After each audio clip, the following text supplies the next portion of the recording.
إن الحمد لله نحمده ونستعينه ونستغفره ونعوذ بالله من شرور أنفسنا ومن سيئات أعمالنا من يهده الله فلا مضل له ومن يضلل فلا هادي له أشهد أن لا إله إلا الله وحده لا شريك له وأشهد أن محمدا عبده ورسوله صلى الله عليه وعلى آله وأصحابه صلى الله عليه وعلى آله وأصحابه ومن تبعهم بإحسان إلى يوم الدين وسلم تسليما كثيرا يا أيها الذين آمنوا اتقوا الله حق تقاته ولا تموتن إلا وأنتم مسلمون يا أيها الناس اتقوا ربكم الذي خلقكم من نفس واحدة وخلق منها زوجها وبث منهما رجالا كثيرا ونساء واتقوا الله الذي تساءلون به والأرحام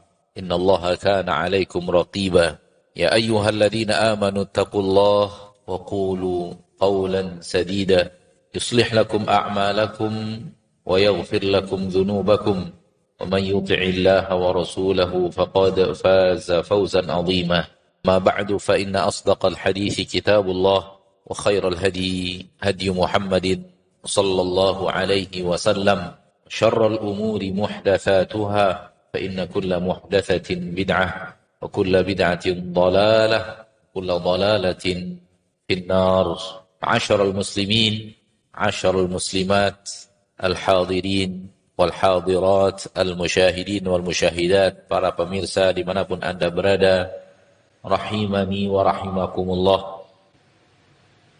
Pertama-tama sekali mari kita bersyukur kepada Allah Tabaraka wa Ta'ala, Rabb yang telah menciptakan kita, Rabb yang kita beribadah hanya kepadanya satu-satunya, kepadanya kita ruku' dan sujud, kepadanya kita bertawakal, kepadanya kita memanjatkan doa, kepadanya kita minta perlindungan dari mara bahaya, kepadanya kita meminta apapun manfaat untuk hidup kita. Telah mengumpulkan kita di salah satu tempat terbaik di permukaan bumi, yaitu masjid. Karena tempat terbaik di permukaan bumi adalah masjid-masjidnya. Sebagaimana dikatakan oleh Nabi kita tercinta Muhammad sallallahu alaihi wasallam, khairu biqa'il ardi masajiduha. Sebaik-baik belahan bumi, sebaik-baik kaplingan di permukaan bumi, sebaik-baik tanah di permukaan bumi adalah masjid-masjidnya. Dan semoga semakin seringnya kita berkumpul di tempat terbaik, semoga ini merupakan indikasi. Kita mengatakan semoga, tidak ada kepastian, namun penuh dengan harapan. Semoga ini merupakan indikasi bahwa kita juga adalah generasi terbaik di kaum kita. Karena sesungguhnya orang-orang terbaik berjodoh dengan tempat terbaik.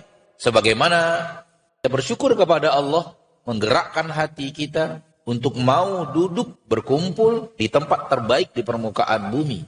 Semoga dengan seringnya kita berkumpul di tempat terbaik ini, seperti yang kita katakan tadi, indikasi, semoga kepastian tidak ada. Namun harapan besar, semoga ini merupakan indikasi di generasi kita, kita juga orang-orang terbaiknya. Amin ya rabbal alamin. Salawat dan salam kepada Nabi kita tercinta, Rasul kita yang mulia, suri tauladan kita Nabi Muhammad sallallahu alaihi wasallam, yang Allah Tabaraka wa Ta'ala mengatakan kepada kita, beliaulah suri tauladan yang terbaik. Laqad kana lakum fi Rasulillahi uswatun hasanah. Sungguh untuk kalian pada Rasulullah sallallahu alaihi wasallam, Nabi kita yang mulia Muhammad bin Abdullah sallallahu alaihi wasallam, suri tauladan terbaik. Saya yakin dan percaya semua kita yang hadir di majlis ini sekarang ini sepakat akan itu. Sepakat bahwa suri tauladan terbaik adalah Rasul kita tercinta Muhammad sallallahu alaihi wasallam. Kalau kita sepakat bahwa Rasulullah SAW adalah suri tauladan yang terbaik, berikutnya mari kita benar-benar jadikan beliau sebagai suri tauladan. Jangan sampai kalimat itu hanya berhenti di lisan dan kemudian tidak mengalir dalam amalan dan perbuatan dan tindakan. Karena apabila perkataan tak cocok dengan perbuatan, yang akan dinilai oleh Allah adalah perbuatan, bukan perkataan. Kita yang telah sepakat. Kita sepakat apa tidak? Sepakat ya? Atau ada yang tidak sepakat mungkin angkat tangan silakan. Ustaz, saya enggak sepakat. Bukan Rasulullah suri teladan terbaik. Ada suri teladan yang lebih baik daripada Rasulullah Muhammad sallallahu alaihi wasallam. Siapa? Ya, sebut saja siapa gitu. Dia lebih baik daripada Rasulullah sallallahu alaihi wasallam untuk jadikan suri teladan. Ada? Silakan. Kita buka diskusi. Bila perlu kita diskusi itu sampai selesai kajian. Enggak ada ya? Sepakat ya? Sepakat. Kalau kita sepakat, maka saya mengajak diri saya sendiri, kita semua yang hadir, saudara-saudariku kaum muslimin dan muslimat yang mendengarkan tausiah ini dimanapun Anda berada, baik sekarang atau di masa yang akan datang, mari jangan jadikan itu hanya berhenti di lisan dan tidak terwujud di dalam amal perbuatan. Karena ketika lisan kita berbeda dengan amal kita, yang Allah akan nilai, yang akan dinilai oleh Allah adalah amal itu, bukan perkataan. Hati-hati, hati-hati dengan jebakan iblis. Di saat lisan kita mengakui Rasulullah suri tauladan terbaik, beliau adalah suri tauladan terbaik, beliau adalah orang yang kita cintai, beliau adalah orang yang kita muliakan, itu hanya berhenti di lisan. Dan kemudian iblis memberikan kipas-kipasnya di dalam hati. Engkau adalah umat Rasul, engkau adalah pengikut Rasul, engkau adalah pengikut setia Rasul, engkau padahal berhenti di lisan. Cukup. Karena Allah tabaraka wa ta'ala menyuruh siapapun yang cinta Rasul untuk ikut dan patuh kepada Rasul itu. Salah satu bukti cinta itu benar dan tulus adalah mengikuti keinginan orang yang dicintai. Melaksanakan keinginan orang yang dicintai. Itu salah satu bukti apa? Bukti bahwa cinta itu benar. Cinta itu tidak palsu. Tapi kalau lisan kita menyatakan cinta, perbuatan kita penuh dengan penentangan, maka dikhawatirkan kalimat cinta itu hanya bujuk rayu iblis. Agar kita tenang, kita umat Rasul, kita tenang, kita pengikut Rasul, kita tenang padahal amal kita tidak melakukan perbuatan sesuai dengan ucapan itu. Semoga berkumpulnya kita di sini sebagai bukti bahwa kita ingin mengikuti Rasul kita tercinta Muhammad sallallahu alaihi wasallam. Bapak dan Ibu kaum muslimin wal muslimat, al-hadirin wal hadirat rahimani wa rahimakumullah. Ada manusia di permukaan bumi asal dia berakal, asal dia normal, bukan orang yang hilang akal, bukan orang gila. Tak ada manusia di permukaan bumi ini yang tidak mengejar yang namanya bahagia. Itu enggak ada. Semua manusia tanpa terkecuali, mau tinggal di kota ataupun di desa, pria ataupun wanita, pejabat ataupun rakyat biasa, mau tua ataupun masih muda belia, semuanya mengejar apa? Mengejar kebahagiaan. Ini tanda bahwa kebahagiaan itu adalah hal yang sangat teramat penting dalam hidup. Terbukti semua orang mengejarnya. Bahkan tak peduli agama. Mau muslim, mau tidak muslim, apapun agamanya, mereka semua mengejar yang namanya apa? Bahagia. Dan ini bukti bahwa kebahagiaan itu adalah kebutuhan seluruh manusia. Semua manusia berlomba mengejarnya. Semua manusia berjibaku untuk mewujudkannya. Untuk mendapatkannya. Pahamlah kita bahwa kebahagiaan itu hal yang sangat teramat apa? Teramat penting. Bahkan tidak peduli agama. Semua orang apapun agamanya mengejar. Semua generasi lintas negara. Semua generasi manusia. Semua mengejar kebahagiaan. Pertanda bahwa kebahagiaan itu sesuatu yang sangat dibutuhkan dalam kehidupan manusia. Kalau itu sesuatu yang sangat dibutuhkan, sesuatu yang sangat penting dalam hidup manusia, saya ingin bertanya, mungkinkah Allah tabaraka wa ta'ala tidak membahasnya di dalam Al-Quran? Mungkinkah Nabi kita tercinta Muhammad sallallahu alaihi wasallam tidak mengajarkannya kepada kita? Agama Allah yang kita cintai ini, syariat Nabi kita tercinta sallallahu alaihi wasallam yang kita cintai ini mengajarkan kepada kita hal yang jauh lebih remeh daripada itu. Tidak ada yang remeh dalam agama Allah, namun tingkat kepentingan berjenjang dan bervariasi. Bukankah di dalam agama Allah, bukankah di dalam sunnah Rasulullah SAW, Rasulullah mengajarkan bagaimana cara pasang sendal? Mana yang lebih penting, pasang sendal atau mengejar kebahagiaan? Bukankah di dalam agama Allah yang mulia, diajarkan bagaimana cara mengangkat makanan dari bawah ke mulut? Bagaimana cara mengangkat minuman dari gelas di bawah ke mulut? Diajarkan atau tidak? Diajarkan. Bagaimana caranya? Makan dan minum pakai tangan apa? Tangan kanan. Perintah Nabi SAW dalam hadis yang sahih. Idza akala ahadukum falyakul biyamini wa idza syariba falyashrab biyamini fa inna syaitana ya'kulu bishimalihi wa yashrabu bishimalihi. Apabila kalian makan, makanlah dengan tangan kanan. Apabila kalian minum, minumlah dengan tangan kanan. Karena syaitan makan, minum pakai tangan kiri. Diajarkan dalam agama Allah yang mulia ini. Kita kalau makan pakai tangan apa? Kanan. Minum, kanan juga. Ada yang kiri enggak? Ada enggak yang sampai sekarang masih minum pakai tangan kiri? Yang hadir di majelis ini aja, kita enggak bicara orang lain, enggak usah. Yang tidak hadir kita tidak bicarakan. Yang hadir di majelis ini saja. Kita masih minum enggak pakai tangan kiri? Kalau kita masih minum pakai tangan kiri, berarti dalam minum kita tidak mengikuti Nabi kita tercinta Muhammad sallallahu alaihi wasallam. Rasul mengatakan makan pakai tangan kanan, minum pakai tangan kanan. Karena syaitan makan dan minum pakai tangan kiri. Maka kalau kita makan pakai tangan kanan, minum pakai tangan kanan, kita orang yang manusia yang beriman. Kalau makannya pakai tangan kiri, minum pakai tangan kiri, syaitan. Lalu kalau makannya pakai tangan kanan, minum pakai tangan kiri, setengah-setengah. Saya ingin mengatakan bahwa soal mengangkat gelas ke mulut saja hal yang dibahas dalam agama Allah. Soal kepentingan lebih penting meraih dan mencari kebahagiaan. Walaupun ini bukan tidak penting. Penting. Semua agama Allah tak ada yang tidak penting. Namun derajatnya berbeda-beda. Namun derajatnya apa? Berbeda-beda. Kalau masalah pasang sendal diajarkan. Kalau masalah minum diajarkan. Kalau masalah pasang baju diajarkan. Kalau masalah bercermin diajarkan. Kalau masalah mau keluar rumah diajarkan. Apa mungkin agama Allah melupakan mengajarkan bagaimana cara mengejar kebahagiaan? Mustahil. Mustahil mengejar kebahagiaan itu lebih rendah derajatnya dibanding memakai sendal. Mustahil mengejar kebahagiaan itu posisinya lebih rendah daripada sekedar bagaimana keluar rumah. Maka pasti di dalam agama Allah, di dalam Al-Quran, di dalam hadis Rasulullah SAW ada bahasan tentang itu. Pasti ada.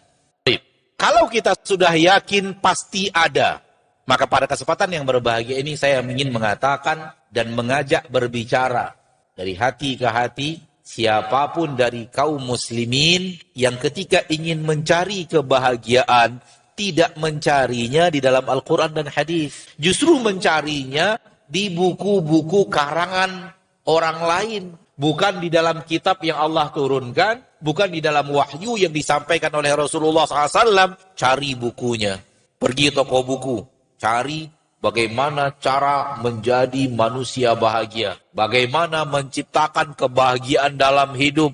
Muter-muter tuh perpustakaan, nyari referensi yang mengajarkan bagaimana cara hidup untuk apa? Untuk bahagia. Aneh. Di dalam agama Allah ada, di dalam Al-Quran ada, di dalam hadis ada, perginya ke manusia yang lain. Dan tidak jarang yang terjerat kepada buku-buku karya orang yang bukan Islam. Betul atau tidak? Justru yang dia baca, buku tentang kebahagiaan, bagaimana hidup bahagia, yang ngarang bukan orang Islam. Maka kebahagiaan yang dia dapatkan, kebahagiaan versi yang bukan Islam itu. Yang sedang dia bahas. Yang sedang dia masukkan ke dalam memorinya dan mungkin menjadi akidah di dalam hatinya, kebahagiaan versinya mereka. Tidak jarang orang Islam yang memiliki sifat seperti ini. Cari buku dari orang yang bukan Muslim, baca bagaimana mengejar kesuksesan, mengejar kebahagiaan dan semacamnya. Akhirnya terjebak ke dalam pola berfikir orang-orang yang tidak beriman kepada Allah, tidak beriman kepada Rasulullah sallallahu alaihi wasallam. Yang Allah katakan di dalam Al-Quran, ya'lamuna zahiran minal hayati dunya wa hum 'anil akhirati hum ghafilun. Mereka orang-orang yang tahunya hanya kehidupan dunia, namun tentang akhirat mereka benar-benar lalai. Na'udzubillah, summa na'udzubillahi min dzalik. Bapak Ibu kaum muslimin dan muslimat, rahimani wa rahimakumullah, saya ingin bertanya dan mohon terutama bapak-bapak di sini menjawab. Saya berharap jawabannya benar. Kalau tidak benar, insya Allah nanti kita benarkan. Bahagia itu urusannya hati atau urusannya jasad. Bahagia itu kerjaannya hati atau kerjaannya jasmani? Jawab, hati. Yakin? Benar jawabannya. Bahagia itu pekerjaan hati. Bahagia itu letaknya dalam hati, bukan dalam jasad. Bahagia itu amalnya hati, bukan amalnya jasmani. Ini penting, ma'asyarul muslimin, ma'asyarul muslimin, untuk kita tahu, untuk kita sadari bahwa bahagia itu tidak terletak di jasad, tapi bahagia itu terletak di mana? Di hati. Yakin? Yakin. Kalau yakin, maka hal yang sangat keliru manusia-manusia yang mencari bahagia, namun yang diservis badan. Kalau yang diservis badan, yang mau dicari bahagia, salah alamat, salah jalan. Kalau yang mau dicari kulit yang mulus, benar, servislah kulit itu. Kalau ingin dicari jasmani yang bugar, benar, olahragalah. Dengan aneka olahraga, makanlah makanan-makanan. Karena yang mau diservis apa? Jasmani. Tapi kalau ingin bahagia, lalu yang diservis jasmani, salah jalan. Wajar nggak ketemu. Wajar nggak dapat. Mau jalannya salah. Kalau sudah jalan nyari alamatnya, nggak ketemu alamatnya. Jalannya udah salah. Dan ini banyak sekarang manusia di permukaan bumi ini. Yang ingin bahagia, namun yang dia servis badan. Yang dia servis jasad. Dengan cara apa ya? Beraneka ragam lah. Tempat tidurnya yang harus yang lux. Yang harganya sekian puluh juta ke atas. Rumahnya harus rumah yang ya harus sedikit besar lah. Harus sedikit besar. Sekira-kira 80 kali 5 kali 30 gitu. 3 lantai. Kan sedikit besar itu. Dibanding lapangan bola. Mobilnya harus mobil kelas apa gitu. Bajunya harus baju sekian. Sendalnya sekian.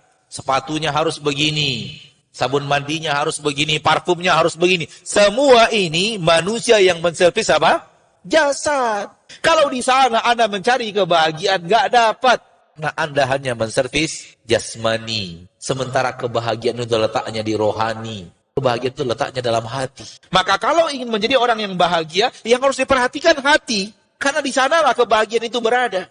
Kalau kebahagiaan hanya milik orang-orang berduit, sungguh Allah tidak adil. Kenapa? Karena itu kebutuhan seluruh manusia. Kalau kebutuhan seluruh manusia, harusnya dibagi rata. Air ini Bapak dan Ibu yang kemudian dimuliakan Allah. Kebutuhan seluruh manusia atau tidak? Seluruh manusia atau tidak? Allah bagi adil kan? Kaya, miskin sama, dapat semua. Betul atau tidak? Garam, kebutuhan seluruh manusia, Allah bagi rata, Allah bagi rata. Mau kaya, mau miskin dapat garam. Tidur, kebutuhan manusia, Allah bagi rata.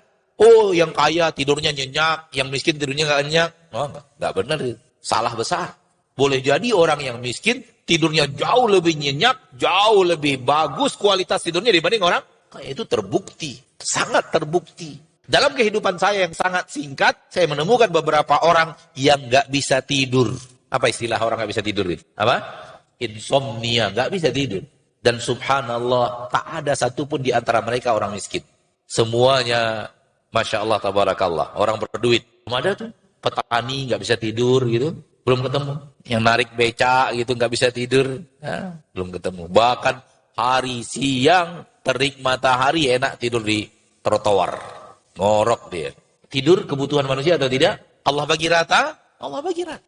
Kalau itu adalah kebutuhan manusia, Allah tidak akan khususkan satu kaum dibanding kaum yang lainnya. Karena itu kebutuhan. Hal yang sama kebahagiaan. Maka jangan pernah tertipu bahasa mereka.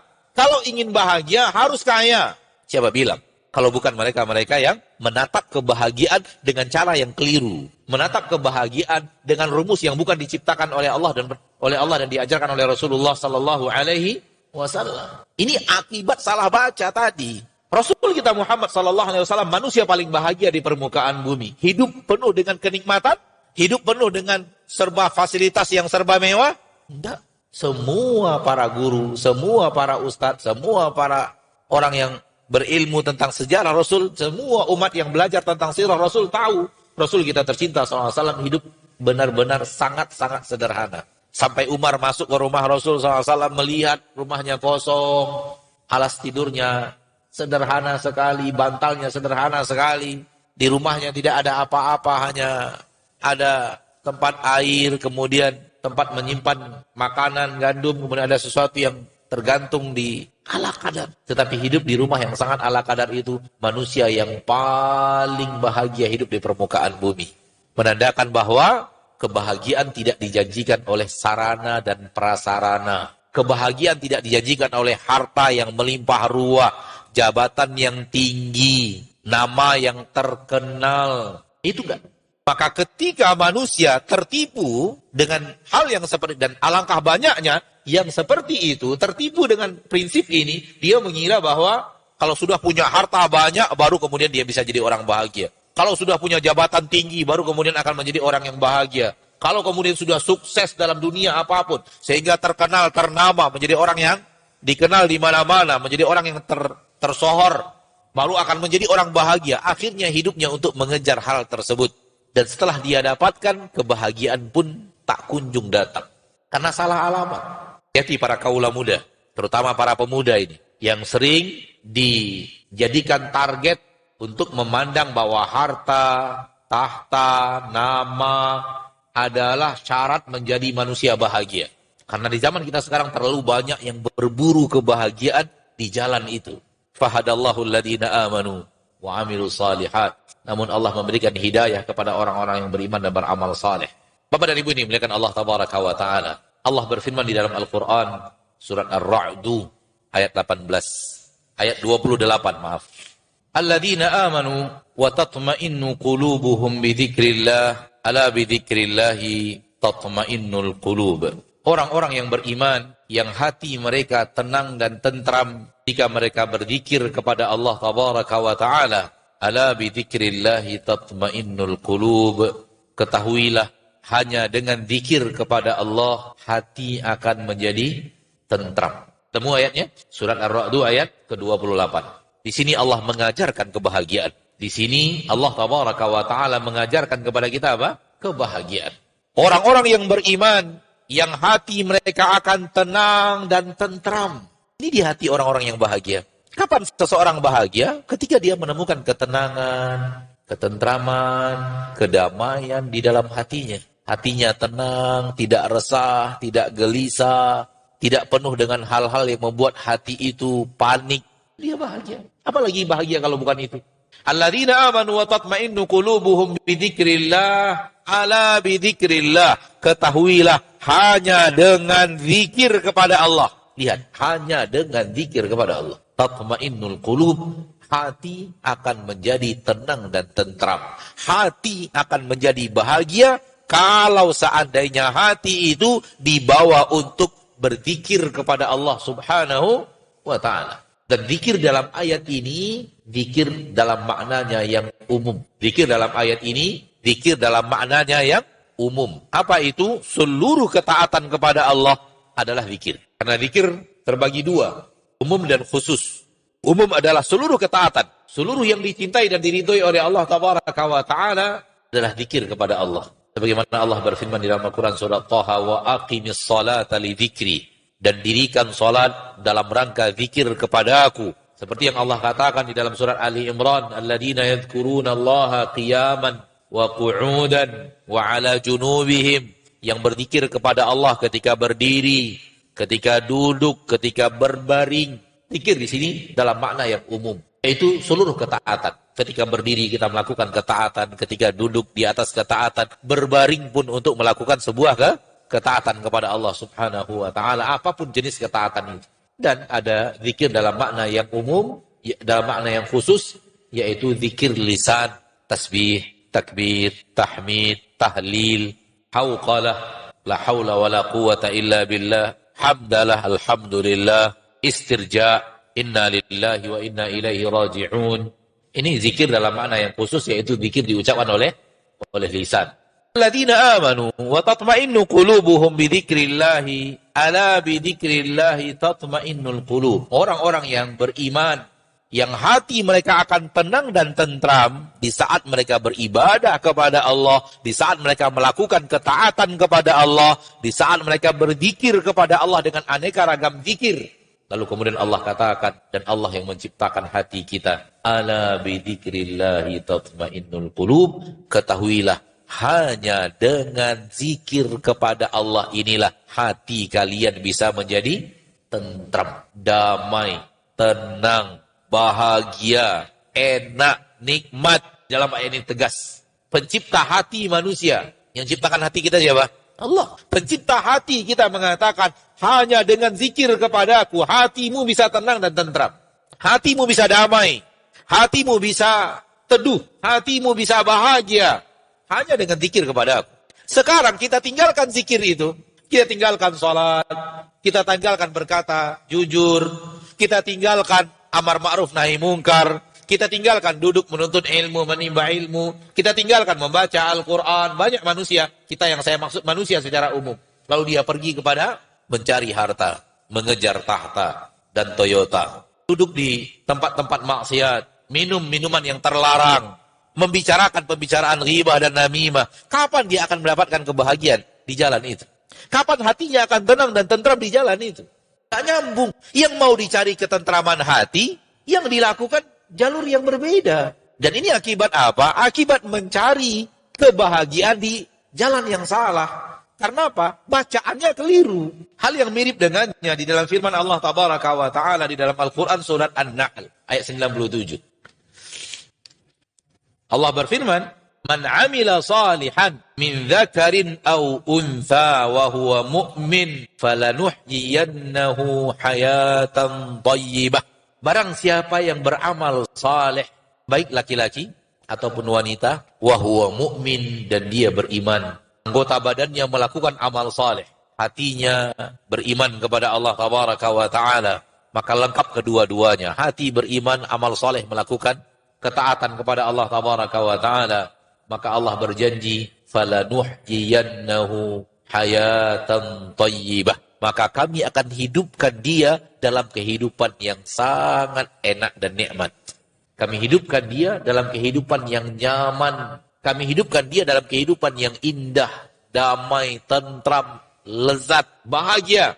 Syaratnya apa? Iman dan amal saleh. Jadikan hati-hati orang yang beriman, jadikan anggota badan untuk melakukan ketaatan dalam anggota badan itu kepada Allah Subhanahu wa Ta'ala. Mirip dengan yang tadi. Beriman dan berzikir kepada Allah Subhanahu wa Ta'ala. Mirip dengannya firman Allah di dalam Al-Quran surah Al-An'am ayat 125. "Man yuridillahu ayyahdiyahu yashrah sadrahu lil Islam." Maka orang yang Allah ingin berikan kepadanya hidayah, orang yang Allah akan berikan kepadanya hidayah, yashrah sadrahu, Allah akan lapangkan dadanya lil Islam, untuk agama Islam, menerimanya, mengamalkannya. Kamu lihat di dalam ayat ini Allah menggunakan kalimat melapangkan dada. Jiwa yang lapang, jiwa yang damai, jiwa yang tentram, jiwa yang bahagia. Lihat letaknya di dalam hati. Wa may yurid an yudillahu, dan barang siapa yang Allah ingin sesatkan, yaj'al sadrahu dayyiqa, Allah jadikan dadanya sempit, gak lapang. Dada itu sesak, harajan, galau, gak nyaman. Kapan? Kalau salah jalur. Kalau tidak mencarinya di jalan hidayah, mencarinya di dalam amalan-amalan yang dalam agama kita batil, sesat, tak boleh dikerjakan. Itu yang dikerjakan, dada akan sempit. Penuh ketidaknyamanan, hilang kebahagiaan. Dalam hadis yang sahih, Rasulullah SAW bersabda, "Fa inna ma 'indallahi la tunalu bi maksiyatih." Sesuatu yang ada di sisi Allah tak bisa diambil dengan cara maksiat kepadanya. Sesuatu yang ada di sisi Allah tak boleh, tak akan bisa diraih dengan cara maksiat kepada Allah. Dan yang menjadikan hati itu lapang adalah Allah. Yang menurunkan kebahagiaan di dalam hati adalah Allah.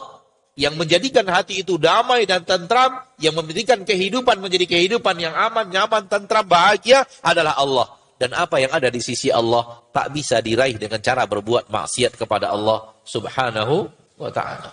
Kalau maksiat, justru kebahagiaan akan semakin lari dari hidup kita. Kebahagiaan akan semakin menjauh dari hidup kita. Maka perhatikan, dimanapun negara, di belahan bumi ini, rumah tangga yang paling tidak nyaman, rumah tangga yang paling hancur-hancuran, rumah tangga pelaku maksiat di negeri itu. Perhatikanlah, rumah tangga yang selalu terjadi pertengkaran, ribut, gampang bercerai dan semacamnya, perhatikan di mana-mana belahan bumi, rumah tangga, pelaku-pelaku apa? Maksiat. Kenapa? Hidup di dalamnya orang-orang berhati sempit. Hidup di dalamnya orang-orang yang berjiwa resah dan gelisah. Anas bin Malik, radhiyallahu anhu wa ardahu berkata, khadamtun Nabiyya sallallahu alaihi wasallam 10 sinin. Saya berkhidmat membantu di rumah tangga Rasulullah sallallahu alaihi wasallam 10 tahun. 10 tahun. Dan saya selama 10 tahun tak pernah melihat Rasulullah SAW marah kepada keluarganya. 10 tahun, Pak. Untuk tidak marah 10 tahun. Wow, luar biasa. Itulah Rasul kita tercinta Muhammad sallallahu alaihi wasallam. Itu pun karena Rasul wafat. Bukan berarti 10 tahun tak pernah, setelah 10 tahun ada. Enggak, Rasulullah wafat. Sekiranya Rasulullah SAW berusia panjang, maka Anas bin Malik akan menyaksikan hal yang sama dalam rumah tangga Nabi kita tercinta Muhammad sallallahu. Rumah tangga yang begitu damai, tentram, bahagia. Kalau ingin menakar kebahagiaan hati kita, takar dengan emosi. 10 tahun terakhir berapa kali marahnya? Kita diam, karena jawabannya sama. Hah? Jawabannya sepakat kayaknya ini. 10 tahun terakhir berapa kali marah? Hah? Tak terhingga. Kalau tak tembus 10 tahun, pindah 10 bulan. 10 bulan terakhir, berapa kali marahnya? Masih tak terhitung juga, 10 bulan terakhir. Baru 10 bulan loh. Enggak juga, enggak terhitung. Itulah kita. Itulah Rasul kita tercinta. Kalau 10 bulan masih belum terhitung marahnya, memang luar biasa. Pindah 10 minggu, 10 pekan. 10 pekan berapa bulan? 2 bulan setengah. 10 pekan, 10 minggu. 10 Jumat, 10 Sabtu. Berapa kali marahnya? Semoga masih bisa dihitung. 10 pekan ya Ustaz ya. Ya kira-kira 20 kali lah. Nah, berarti 1 minggu 2 kali marahnya. Kemarahan itu dari hati, itu biasanya karena hati itu sempit. Hati itu gak lapang. Hati itu gak teduh, gak damai, gak lapang dia. Sehingga sedikit saja, karena dia sempit, masuk sedikit, langsung meledak. Kalau ingin tahu kebahagiaan kita, tingkat kebahagiaan kita, takar dengan emosi. Hanya orang-orang yang berjiwa lapang, berhati lapang, yang sulit untuk ditembus oleh emosi. Sulit untuk benteng hatinya itu ditembus oleh emosi. Kenapa? Manusia berjiwa damai, berjiwa tentram, berhati lapang. Gampang memaafkan, tidak mudah terpancing untuk berbuat salah, walau dipancing oleh orang lain untuk melakukan itu.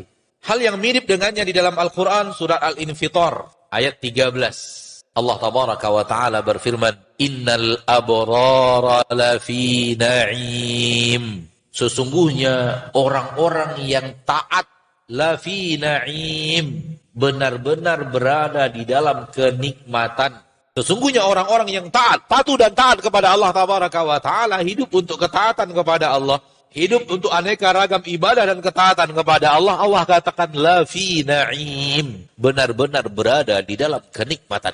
Kenikmatan itu kenikmatan hati, bukan kenikmatan jasad. Di antara kita yang hadir di majlis ini, saya yakin dan percaya sudah ada yang pergi haji atau minimal umroh. Di haji itu yang kita servis hati kita. Atau di umroh, tapi umroh terlalu singkat. Namun haji lebih terasa. Yang kita servis adalah apa? Hati. Sementara jasad justru dilelahkan, dibikin capek. Tawaf, apalagi musim haji, berdesak-desakan, 7 keliling, sa'i, 7 kali. Safa Marwah itu 600 meter, kali 7, 4,2 kilometer. Itu baru sa'i doang. Belum tawafnya, belum jalan ke masjidnya, belum jalan pulangnya, belum menunggu busnya. Kadang-kadang sambil lapar lagi melakukan itu. Lelah, badan lelah, jasmani lelah. Namun kok nyaman, enak. Sampai-sampai gak mikir apa-apa. Gak mikir utang, bahkan gak mikir ini hari-hari apa. Gak mikir.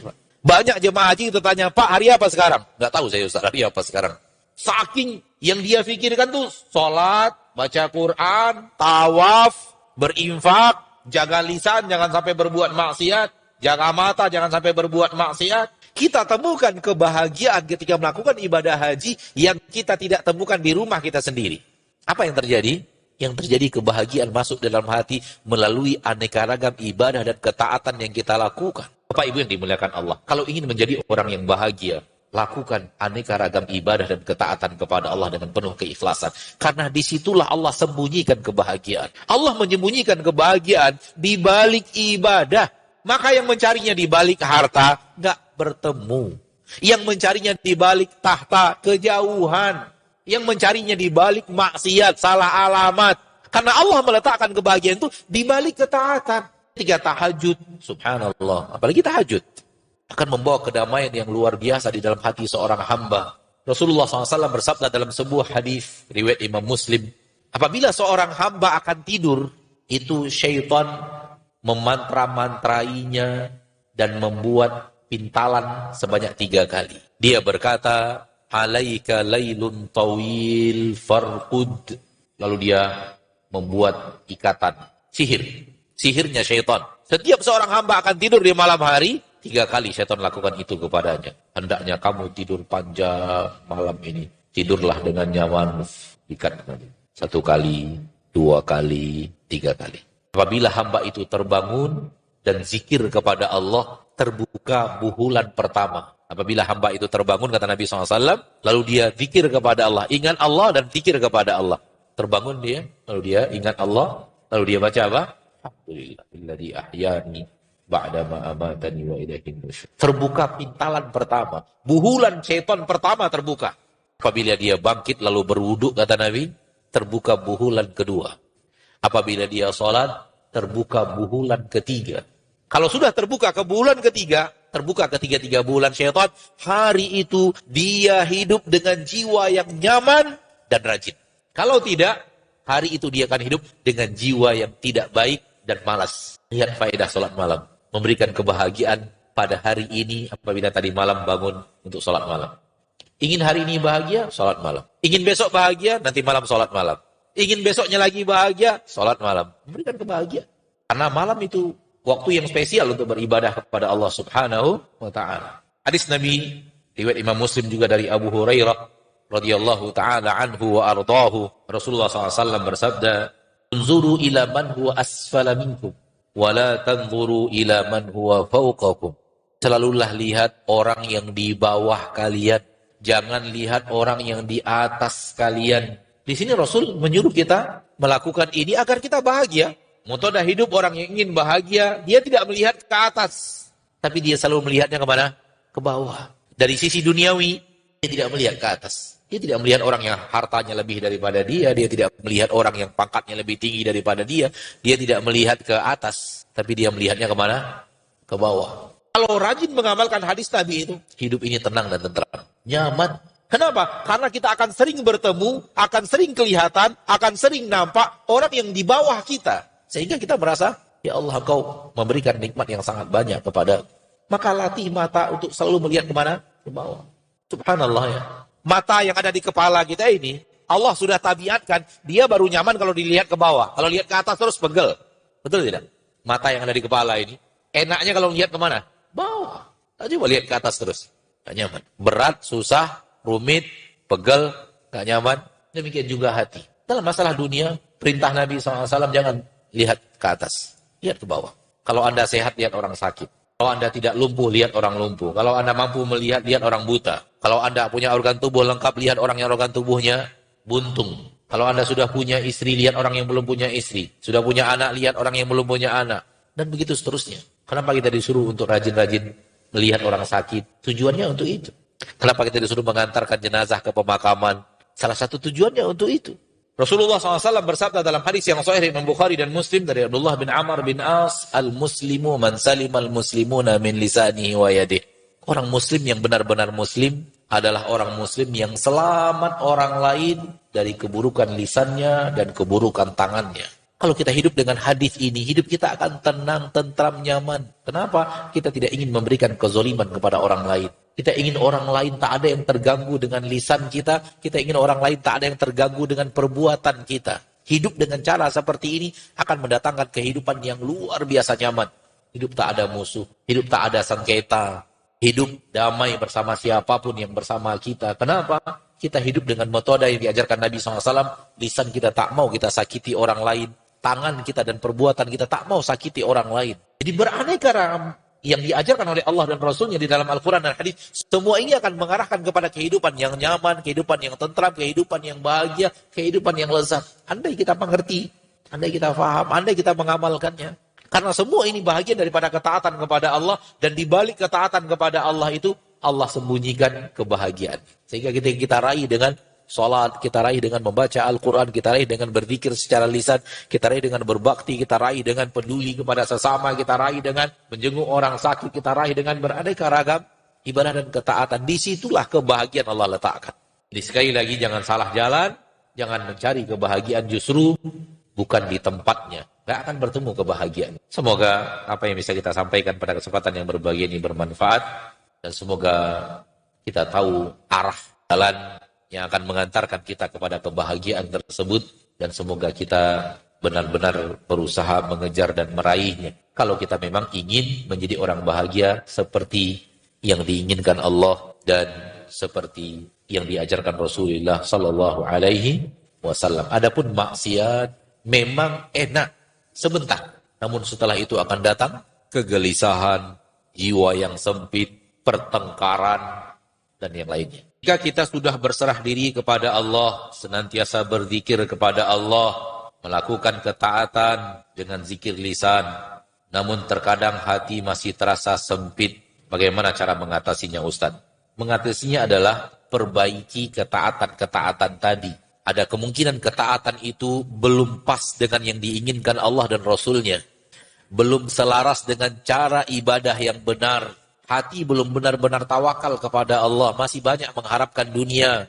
Berserah dirinya belum pas. Karena kalau sudah benar, pasti Allah akan tenangkan dan tenangkan jiwa kita, itu pasti. Kalau ada sesuatu di dalam Al-Quran, bertemu sesuatu dalam kehidupan nyata yang tak sama dengan yang ada di dalam Al-Quran itu, yang patut kita curigai yang mana? Al-Quran atau yang terlihat dalam kenyataan? Ini kaidah penting Bapak dan Ibu kaum muslimin dan muslimat. Di dalam Al-Quran Allah katakan orang yang beribadah kepada Allah, orang yang rajin zikir kepada Allah, rajin taat kepada Allah, jiwanya akan tentram. Dalam pertanyaan ini, saya sudah zikir Ustaz, saya sudah berserah diri kepada Allah, tapi hati saya masih sempit. Berarti Al-Quran dengan kenyataan terjadi perbedaan. Yang patut kita curigai yang mana? Apakah kita akan curigai Al-Quran? Kayaknya Al-Quran gak benar nih. Saya sudah zikir, saya sudah rajin sholat, saya sudah berserah diri kepada Allah, namun jiwa saya tak kunjung damai. Kayaknya Al-Quran keliru. Itu. Atau kita akan mengatakan Al-Quran gak mungkin salah. Allah mustahil keliru. Mungkin ibadah Anda yang kurang. Berserah dirinya kurang benar. Zikir lisannya kurang bagus. Ya, curigai diri kita, bukan curigai Al-Quran. Maka perlu apa? Perlu diperbaiki. Kalau tidak bisa memperbaiki sendiri, datang ke guru. Mungkin masih ada hal-hal yang lain yang terjadi. Ya. Wallahu ta'ala. Bagaimana meraih kebahagiaan di rumah tangga sedangkan suami masih sering melakukan maksiat? Kalau Anda ingin bahagia di dalam hati Anda atau di dalam hati suami Anda? Jawab. Ustaz, bagaimana saya bisa bahagia di rumah tangga? Bahagia di mana tadi letaknya? Hati. Sementara suami saya berbuat maksiat. Yang ingin bahagia di dalam hati Anda atau dalam hati suami Anda? Apa urusannya dengan suami? Enggak. Kebahagiaan di hati kita masing-masing. Sementara yang berbuat maksiat suami. Apa hubungannya? Kalau ingin bahagia, kita akan bisa menjadi bahagia di tengah suami yang berbuat maksiat. Bisa. Karena hati milik masing-masing.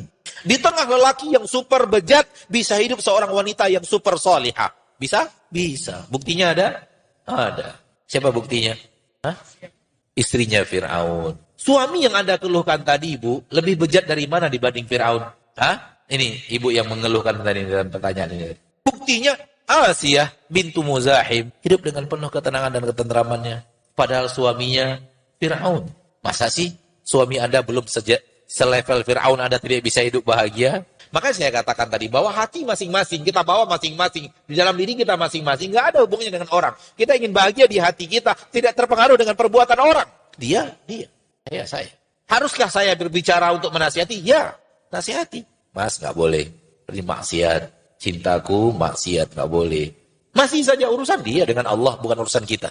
Allah taziru waziratu wizra ukhra. Di dalam kaidah penting agama kita, seseorang manusia tidak menanggung perbuatan dosa orang lain. Orang lain berbuat dosa, urusan dia, konsekuensinya dia yang tanggung, kita. Termasuk suami istri. Di tengah suami yang taat, hidup wanita yang tidak taat. Dan Allah Tabaraka wa Ta'ala telah memberikan contoh-contoh itu kepada kita, dan terbukti bahwa suami urusan suami, istri urusan istri. Walau harus ada saling menasehati, tapi hati masing-masing sehingga bahagia masing-masing. Anda wahai istri tidak mencari bahagia di dalam hati suami. Anda mencari bahagia di hati Anda sendiri. Maka bisa Anda wujudkan biidnillahi azza wa jalla. Orang tua saya sudah meninggal dunia. Jika kuburannya saya berikan batu nisan pakai nama saja, apakah boleh Ustadz? Kalau saya menyampaikan bahwa Rasul yang larang, apakah Bapak atau Ibu masih mau akan mengerjakan? Kalau saya sampaikan bahwa Rasul yang larang, apakah Bapak dan Ibu masih akan mau mengerjakan? Padahal yang larang adalah Rasul. Atau kita akan mengatakan, ya udahlah, walaupun dilarang Rasul saya kerjakan saja. Toh saya bisa baca Quran, cari yang... Enggak begitu hidup seorang Muslim. Kata Jabir bin Abdullah radhiyallahu anhu, naha Rasulullah sallallahu alaihi wasallam an yujassasal qabru wa an yuq'ada alaihi wa an yuktaba alaihi. Rasulullah sallallahu alaihi wasallam melarang kubur itu ditembok-tembok, disemen-semen, kubur itu didudui, kubur itu dikasih-kasih tulisan di atasnya. Dilarang oleh Rasul. Ustaz, orang lain juga melakukan hal yang sama. Bukankah tadi di awal kita mengatakan sepakat suri tauladan kita adalah Rasul, bukan orang lain. Itu kuburan Pak Ustadz juga dibegitukan sama keluarganya. Suri tauladan kita Rasul apa Pak Ustadz? Tinggal jawab aja. Berani melanggar, berarti bertanggung jawab. Di akhir akan dituntut. Toh kita sudah tahu dilarang oleh Rasul sallallahu alaihi wasallam. Ustadz, pengadilan sudah memutuskan dan ketok palu cerai. Tapi suami tidak pernah mengucapkan talak. Bagaimana status rumah tangga? Status rumah tangga sudah bercerai. Karena kalau sudah sampai kepada pengadilan, pengadilan lebih tinggi daripada suami. Begitu yang diatur dalam syariat. Pengadilan statusnya lebih tinggi daripada suami. Maka walau suami belum menjatuhkan talak, namun pengadilan sudah memutuskan cerai, maka rumah tangga sudah putus. Wallahu ta'ala a'la wa alam.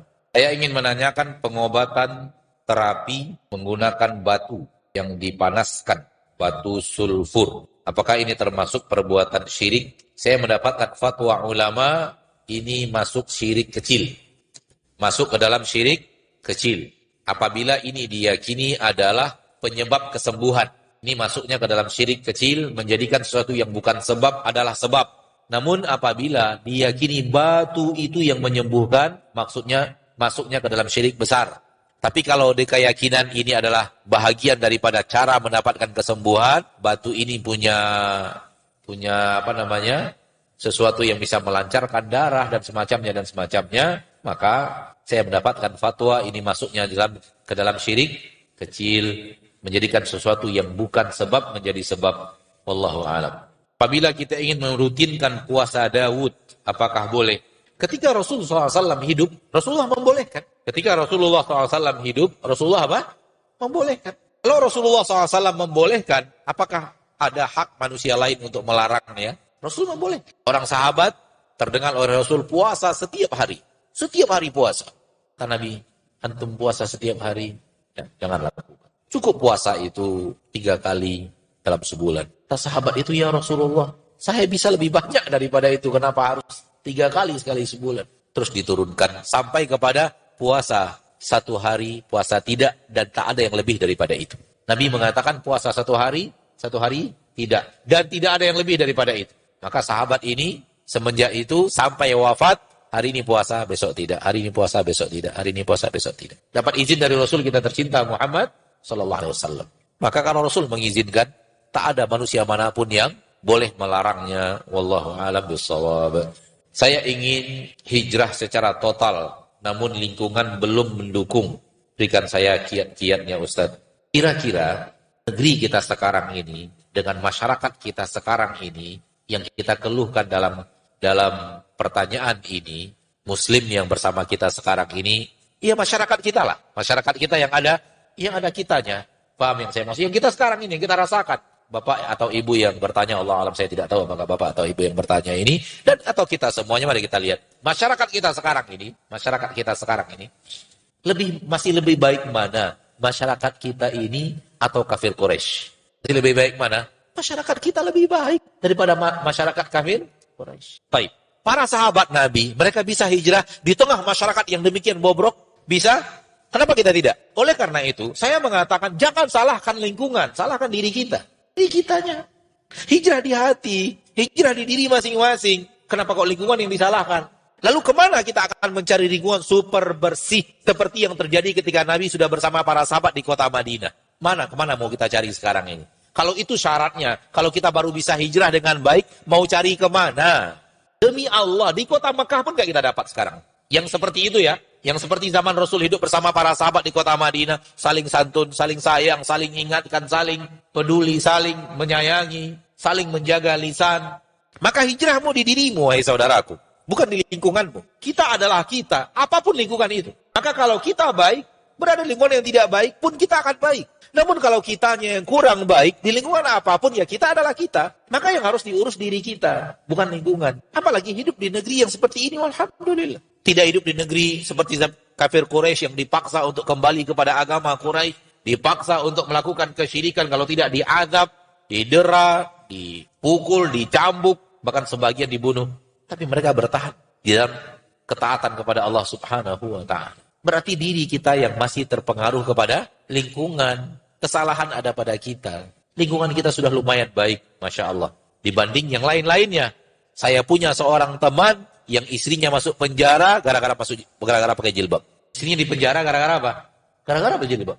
Negeri kita alhamdulillah. Hijab sempurna diizinkan. Wallahu ta'ala. Masya Allah. Ini surat namanya. Bukan pertanyaan. Nanti saya baca insya Allah. Ustaz, bagaimana jika bertemu saudara yang membuat jengkel karena perbuatannya yang menyebabkan hati menjadi kesal sehingga mengakibatkan kebahagiaan kita rusak? Bagaimana caranya? Kitanya jangan gampang jengkel. Kitanya urus hati kita, jangan mudah apa? Jengkel. Itu yang benar. Soal berhadapan dengan manusia, subhanallah. Betapa menjengkelkannya perbuatan orang Quraisy kepada Nabi kita tercinta Muhammad sallallahu alaihi wasallam. Dihina di depan umum, Mbak. Kita pernah dihina di depan umum. Depan orang ramai dihina gitu. Itu yang dialami oleh Rasul kita Muhammad SAW. Itu yang dilakukan oleh Nabi, yang diterima oleh Nabi kita, perlakuan orang Quraisy. Di depan umum dihina. Tapi seluruh perbuatan orang Quraisy terhadap Nabi SAW tidak membuat Rasul jengkel. Bahkan Rasul semakin kasihan kepada orang Quraisy. Semakin iba kepada mereka. Begini cara kita berhadapan dengan orang yang melakukan kesalahan. Jangan justru kitanya yang terpancing. Berdosakah kalau kita tidak bayar pajak mobil? Wallahu alam, kalau antum tidak bayar, benar-benar tidak bayar, secara hukum syariat tidak dosa. Namun ketangkap. Itu aja udah. Namun mobil antum akan ketangkap karena tidak sesuai prosedur negeri ini. Tapi kalau memang antum tidak bayar sama sekali, secara syariat ya, secara syariat bahasanya tidak berdosa. Tidak berdosa. Kenapa? Karena memang itu mobil kita, kalau kita harus bayar, mobil kita itu, kita harus bayarnya ke kita. Karena mobil kita, kecuali mobil orang lain, kita sewa, kita pinjam, atau bukan pinjam sewa, maka kita harus bayar ke yang punya mobil. Kalau mobil itu mobil kita, kalau kita harus bayar kepada yang punya mobil. Maka kalau antum tidak bayar, tidak berdosa. Tapi siapa-siapa aja ditangkap. Bolehkah kita tidak menegur teman lama kita? Bolehkah kita tidak menegur teman lama kita? Tidak boleh di dalam agama kita, seorang muslim bertemu muslim, kemudian saling menghindar. Nggak boleh. Itu nggak boleh. Sengaja bertemu, yang ini menghindar, yang ini menghindar. Nggak mau bertemu. Nggak. Padahal sudah seharusnya bertemu itu. Seharusnya bertemu. Nah ini menghindar, ini menghindar. Nggak boleh. Nggak. Dilarang oleh agama kita. Kita tidak diwajibkan harus akrab dengan dirinya. Tapi juga tidak boleh bertemu, tidak salam, kemudian mau menghindar. Nggak boleh juga. Namun tidak wajib menjadikannya kawan dekat yang harus diakrabin. Ya. Muslim ya muslim. Ketemu salam, apa kabar, jalan. Wallahu. Panjang sudah kita baca, namun sulit kita untuk menjawabnya. Namun sudah kita baca. Sampai di sini pertemuan kita pada kesempatan yang berbahagia ini. Semoga Allah Tabaraka wa Ta'ala memudahkan kita untuk istiqamah di jalan ketaatan kepada Allah. Dan semoga Allah Tabaraka wa Ta'ala memberikan kita taufik untuk melakukan istiqamah itu. Amin. Ya Rabbal Alamin. Semoga Allah wafatkan kita di atas husnul khatimah. Dan semoga Allah Tabaraka wa Ta'ala maafkan dosa-dosa kita di yaumil hisab. Subhanakallahumma wa bihamdika asyhadu an la ilaha illa anta astaghfiruka wa atubu ilaik. Assalamualaikum warahmatullahi wabarakatuh.